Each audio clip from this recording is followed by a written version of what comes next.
I want to start with talking about what have these guys done for us lately. Great things, obviously, but what have we learned from their last respective fights? Let's start with Wonderboy Thompson versus Rory MacDonald. What I learned is that this guy is willing to fight an extremely technical fight without putting himself in danger for an entire 25 minutes, whether it be boring or not. I thought that fight was really fun because it was such a high level of technicality going on in there, but it wasn't the most exciting and he never put himself in danger. That's what I learned about Stephen Thompson. Another thing is that he's willing to switch his game plan on the fly. He went into that fight thinking that he was going to be countering Rory MacDonald, but instead, it was the opposite. Rory was doing the countering and Wonderboy was doing the leading, and we hadn't seen too much of that from him in the past. What did we learn from Tyron Woodley versus Robbie Lawler? Nothing. All of my questions going in are still unanswered. How will Tyron Woodley look in the championship rounds in UFC competition? He's been to the fourth round one time and he got finished by Nate the Great Marquardt. Yes, that was a super long time ago, but we do know that he gassed a few times in round 3, and I wanted to see how he would look there. Darn the luck, he finished Robbie Lawler in the first round. Another thing that went without being questioned is that he has superior power in that right hand. And yeah, he just threw a few pawing jabs at Robbie Lawler. Overhand right from hell. Boom. Robbie Lawler is out. And Tyron Woodley is our new champion. How do these guys match up against each other? Obviously, we're giving the power advantage to Tyron Woodley. I'm also going to give him the hand speed advantage, and he has a superior advantage in the wrestling department. He's an All-American wrestler for Missouri.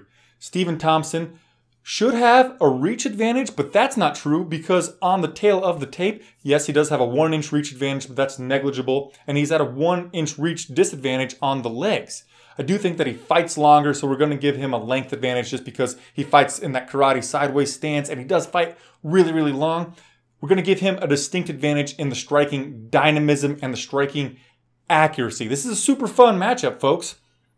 One of two things could happen, as in every Tyron Woodley fight ever predicted.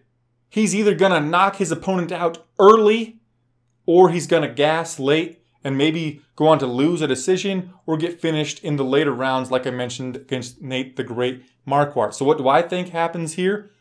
I mentioned that Tyron Woodley has that big right hand, and that's basically all he has. Yes, he does have some takedowns. We haven't seen those in a while. He's one of these guys that fell in love with his punching power as a former wrestler and just kind of hasn't went away from it. He doesn't do too much to set up that right hand. Like I said against Robbie Lawler, pawing jab, pawing jab, pawing jab, boom! And that's pretty much it. Where Stephen Thompson, he will switch stances a whole bunch. He confuses you with his stance switching because sometimes he'll just be switching a stance. Sometimes he'll be using that to throw a spinning technique. When he's in his southpaw stance, he does a push kick or a side kick, to keep you at distance rather than a jab. And then he'll throw a question mark kick or a whip kick. When he's in the orthodox stance, he will throw a shovel hook, and he does throw some pretty good straight right hands. That's how he hurt Johnny Big Rig Hendricks. Speaking of Johnny Hendricks versus Wonderboy Thompson, what Thompson did was evade Hendricks' takedowns and his big overhand left.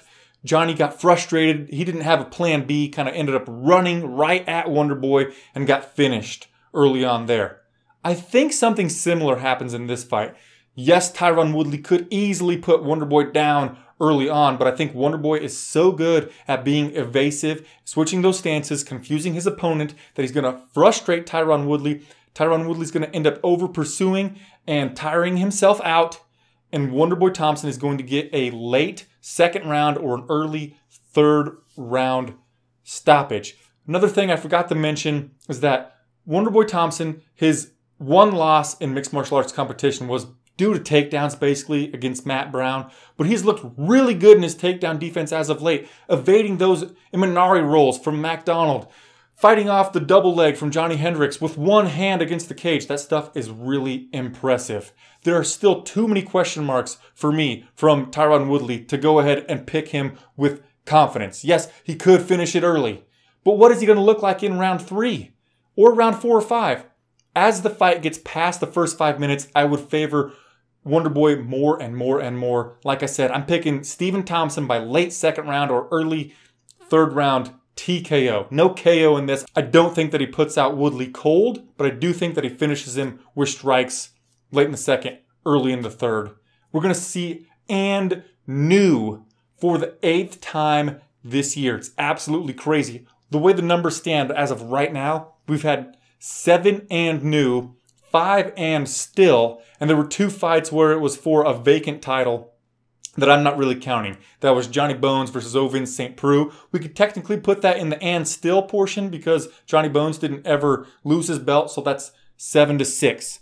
But then we had Jose Aldo versus Frankie the Answer Edgar, and that would have been an and new, so once again, we're at 8-6 with to and still. This year is absolutely insane. I think that we see and new once again with Wonderboy Thompson as your new welterweight champion of the world. Tell me if you agree with any of that in the comment section down below, and I'll see you on my next video.